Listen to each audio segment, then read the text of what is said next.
এটা কে শান্তি নাকি শুনবে না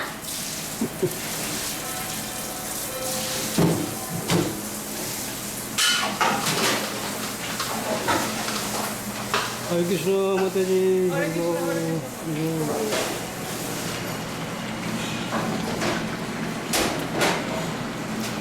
হরি বল লক্ষ্মণ প্রভু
Hare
जय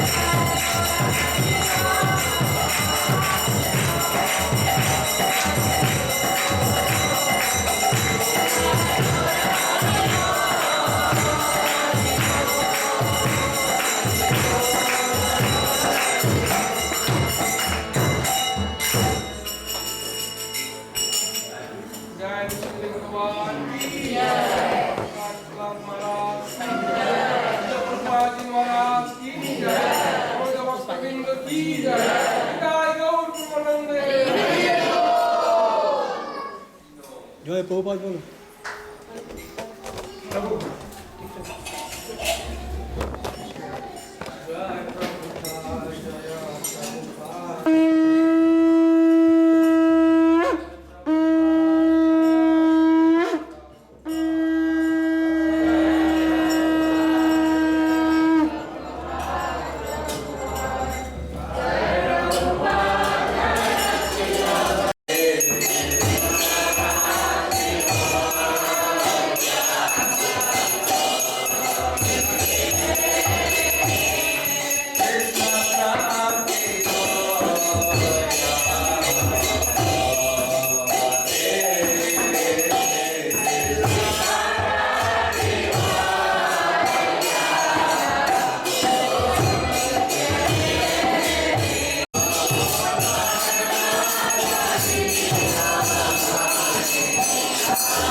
Namo Vishnu Padaya Krishna Pristhaya Bhutale Srimate Bhakti Vedanta Swami Iti Namine Namo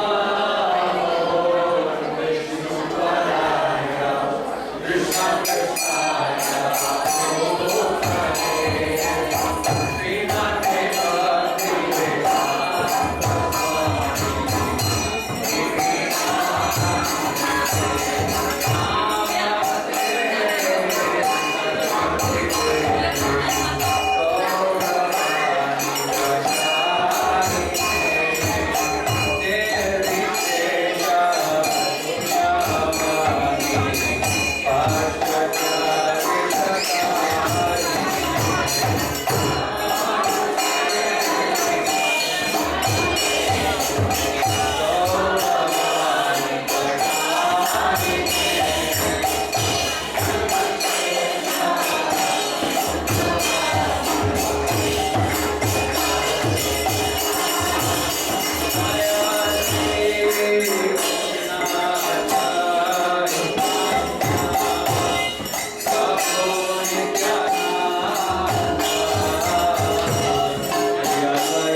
Here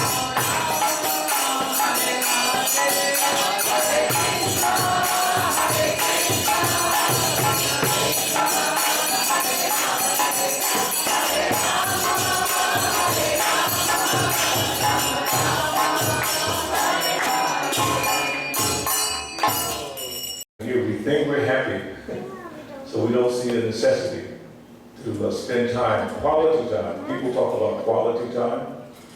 Quality time means time to go to the movies, time to go on a cruise, time to go to the restaurant, spend quality time with your family. But we don't spend enough quality time hearing, which is the most important thing in our life, to hear spiritual topics. So hearing Prabhupada's voice, that will inspire you, encourage you to say, Krishna is so merciful, he's given all of this knowledge. Either video or audio, it doesn't matter. When I first joined the movement, all we heard was Prabhupada's voice. And then one day, all of a sudden, he's sitting right there. And still we're hearing his voice. I thought, it's the same voice we were hearing on the tape. Actually, I heard his voice when I went to Chicago to get initiated. And being with Prabhupada, hearing his voice is unbelievable. So I just want to say, put it in perspective. You're fortunate. Sorry about all the commercials, but don't worry about it. That's not important. We're so quick to be disturbed, right? And that being disturbed is what Prabhupada was talking about. And my question to you for the discussion tonight is, if Prabhupada is saying that the suffering in the world, Dukkhalayam Ashastakam, he said Krishna certified, Dukkhalayam Ashastakam, miserable, temporary world. If that's the case, then why do people feel they're happy? Right? They feel they're happy. And we're telling them, you're not happy. And they go, what are you talking about? I am happy. I have money, I have a house, I have a car, I have friends, I have position. I'm happy. So who can explain in your own understanding from what you heard, why people think they're happy if in fact Krishna's saying the material world's full of misery? Who would like to share some thoughts on that? Don't raise your hand all at the same time. And I'm famous for calling people on the spot. I'm looking around to see. Hey, look. You cannot reject your uncle. Come on. Huh? You're the mic man.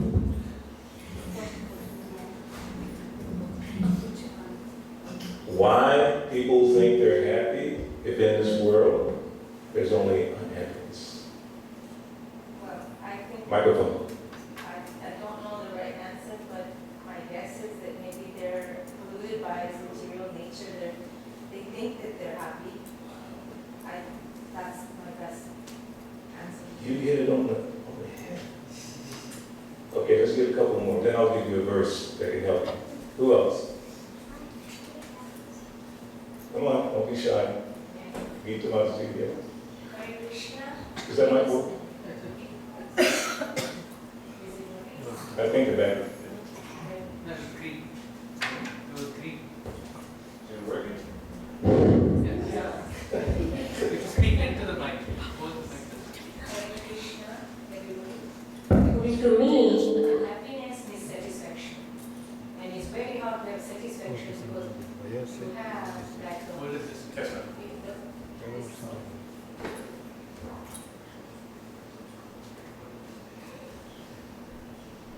Go ahead. Go ahead.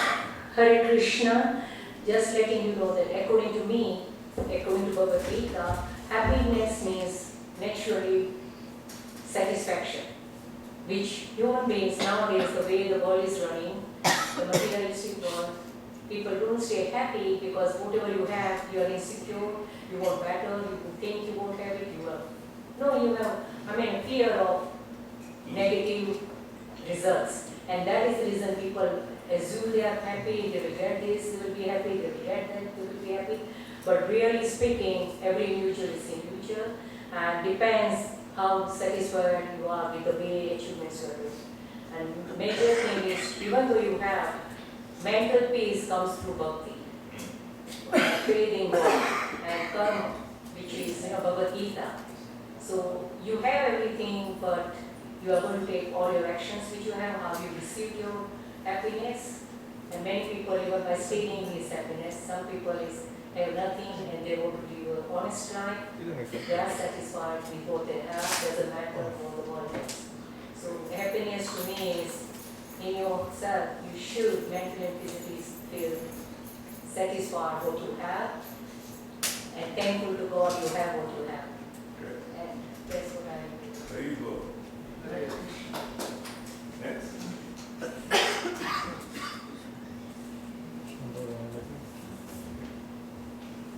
Since you were smiling,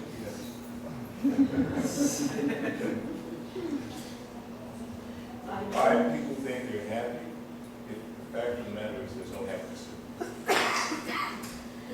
I think we came from India to US. Everybody thinking that, oh, I'm so happy, my standard is increased, my status is increased like that. But that is not happiness. We are roaming all the world, but we are not getting satisfaction. We will get for little time, but that is just because of mode of goodness, as Srila Prabhupada said. You will get a hint of happiness. That is like that. When I will give example, when we will go to our parents' home, then I will feel very happy there. Like that, we will roam whole world, around whole world we will go. We will taste everything. We will hear everything. We will do everything, whatever God senses God has given, Krishna has given to us. But when we actually devote that all senses to that our Krishna who has given us, when we will come in contact with His loving service, then we will find little peace. But when we will go back directly to Krishna, then and then we will be happy. I think so in my perspective, because I have lost the connection of my original source. So my original source is Krishna only. When I will go to Him and Radha, and then I will get the complete satisfaction. This is my perspective. There you go. Excellent. More. I think I don't need my lighting, my voice is richer. I don't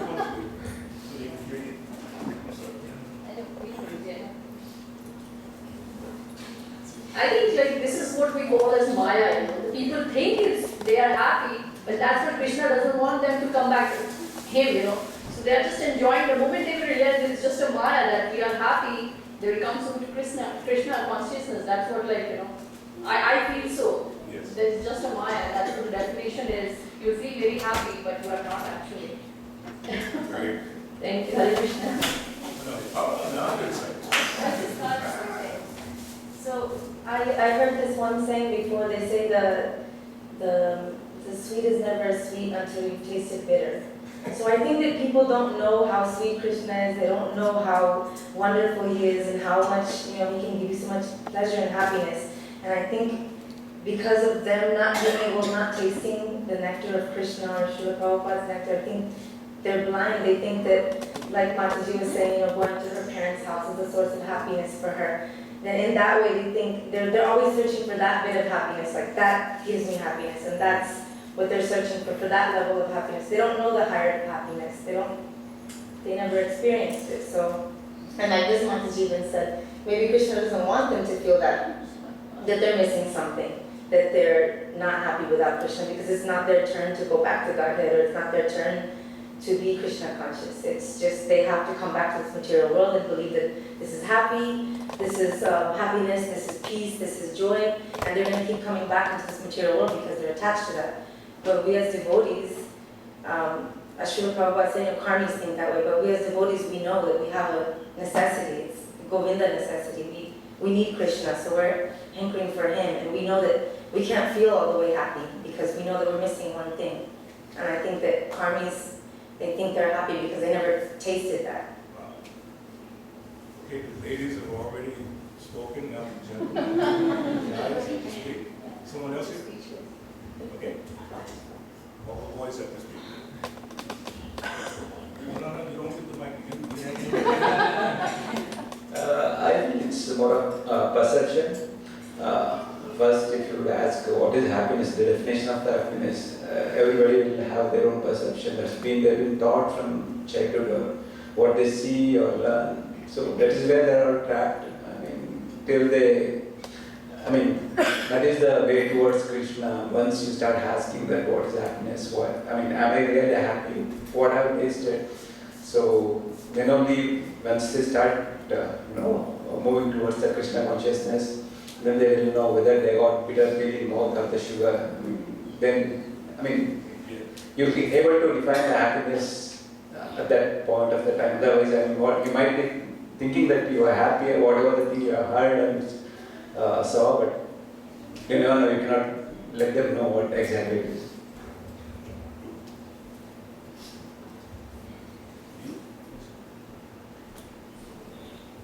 Hare Krishna. I think so Prabhu said that it is all perception. See, we think we don't understand what is happiness. According to us, I mean, let's say I wanted a commodity, I got a commodity, and I'm happy I got the commodity. So happiness is measured by, I mean, we have a measurement for happiness, but really what Krishna says, bhaktya mam abhijanati. So there's only one way that somebody can realize Krishna is by bhakti, and there is no other way. So, and then obviously that in the lecture we said that either we are lamenting or hankering for something or the other. So happiness is the perception of an individual. There is really no happiness, but this is dukhalayam sashvatam.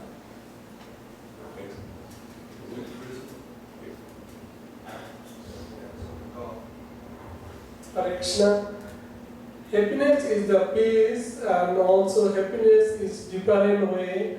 This material world, this three type of happiness. Ignorance, like a tamogun, rajagun, and saptagun. Those are ignorance or drunk. They thought happy, but it is not real happy. They thought is the some senses. When you talk, they thought, oh, we are one or whatever. But real happiness is saptagun, vishuddha sapta. Those are rajagun, those are businessmen, they have billion or trillion dollar, but they are not happy. Because they happy when earning money, they thought they are happy. Actually, they are not happy. Only happy is the sadhu. Those are serving in their speech, their body, their mind, in fixed Krishna consciousness. They are actually, this is the happiness Srila Prabhupada teaching us. This is the real happiness when you connected your soul with the God and Guru and Gauranga. That is the real happiness. Hare Krishna. Haribo. So, I think the next is evening.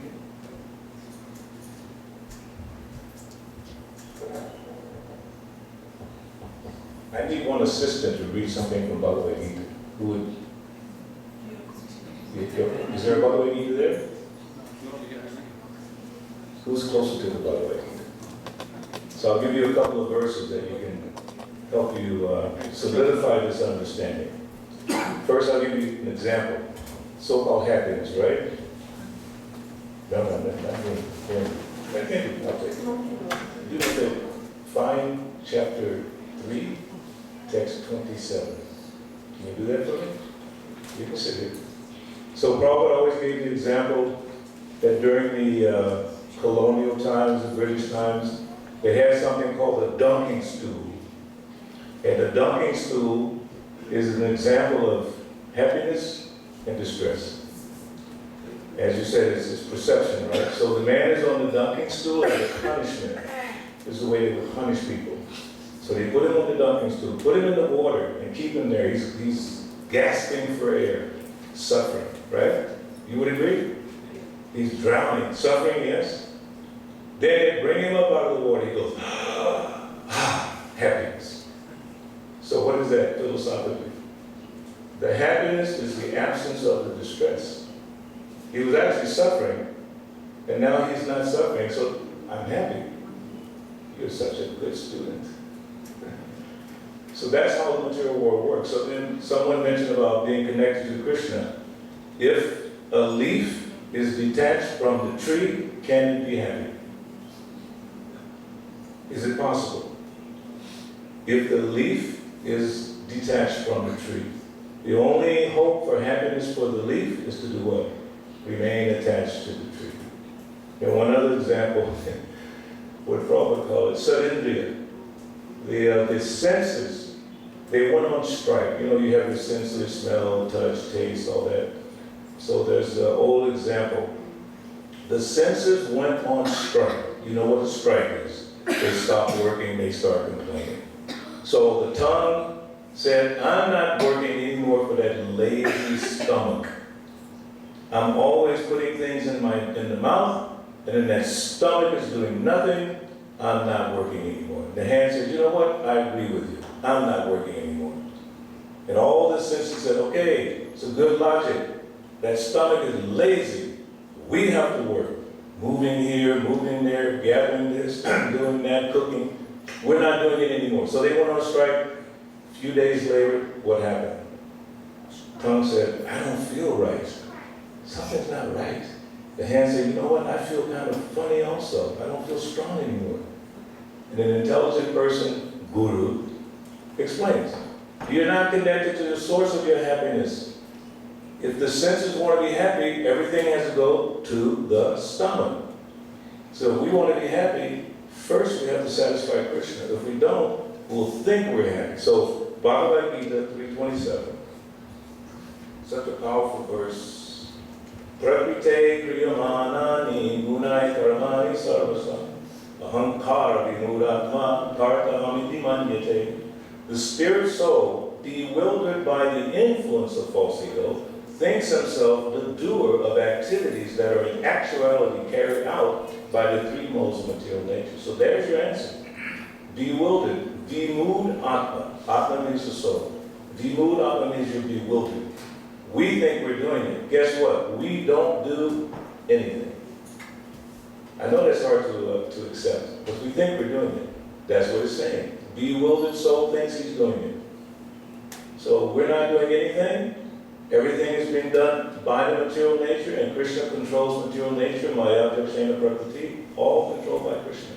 So if we want to be happy, what should we do? Make more money. Get some big muscles, right? Hey kids, you want to have big muscles, right? Lift some weights, right? Then you'll be happy.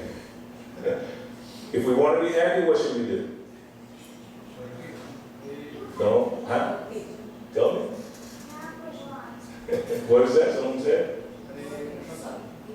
Huh? Bhakti. Bhakti. So another verse in Bhagavad Gita is chapter 2, text 70. Find it real quick. 270. You want to find it? Okay. One quick verse. 270. This is really a very powerful, special verse. Because we're talking about Shanti. What is Shanti? That's Shanti right there. That girl, that Mataji right there. She never, I've known her, I don't know how many years, she never changes. Right. Always looks bright and young. So this verse, not 17, 70, 270. I'm going to give you a D plus on that one, right? He's really good. And just really quick, we'll have Prashad. But it's important that we try to understand things that we're hearing. We're all hearing it, but it's important that we try to understand. So in 270, I'll skip the Sanskrit. That's not my forte. Oh, this is amazing. Please repeat after me. A person who is not disturbed by the incessant flow of desires that enter like rivers into the ocean, which is ever being filled, but is always still, can alone achieve peace. And not the man, and not the man who strives to satisfy such desires. So just really quickly, think about the ocean, how vast and powerful the ocean is. But then consider how much water goes into the ocean from the rivers constantly, but the ocean's not upset. So that person who's not disturbed by all, see, the desire is going to keep coming. Don't think for 1 second, you heard Prabhupada tonight, now you're going to be free from desires. You'll get up from this room and you'll have desires the moment you walk out that door. Even before you walk out that door, they'll come into your mind. Let them come. My dear mind, okay, fine, you want to think about that? I don't care. I'm not going to focus on you. The desires, they'll keep coming. Believe me, I know. I've been doing this a long time, and they don't stop. But I figured it out from this verse. I don't need to think about that. Let them come. I need to focus on being full like the ocean. I want to become like an ocean of Krishna consciousness, so when mind comes in, I don't even think about it. I'm not there yet. Praying for that. So I just wanted to leave those two verses with you. 3:27. 2:70. Srila Prabhupada ki jai. So before we disperse, I just want to bring your attention to very, very senior devotees, disciples of Srila Prabhupada, major members in our movement, sannyasi and guru. They're going through a lot of difficulty right now. His Holiness Jayapataka Swami, most of you know him, and His Holiness Gopal Krishna Maharaj. Both are having very serious health issues. And Gopal Krishna Maharaj in the last few days has been very, very critical, very helpful. So we're asking everyone to keep these devotees in your prayers. His Holiness Gopal Krishna Maharaj, His Holiness Jayapataka Maharaj. Please pray for them, because the prayers of the devotees will stop all the things that happen in this world. Devotees' prayers are very powerful. So there's a prayer that we used to say when Srila Prabhupada would get sick. I remember in 1975, he was very sick. So they sent a prayer to all the devotees, and you can repeat after me. My dear Lord Krishna, if you so desire, please save, His Holiness, Gopal Krishna Maharaj, and His Holiness, Jayapataka Maharaj. Gopal Krishna Maharaj ki, Jayapataka Maharaj ki. These guys are amazing. Thank you. Thank you. Thank you. You did a great job. Don't be shy. Is Prashadam ready? Prashadam is outside. Outside?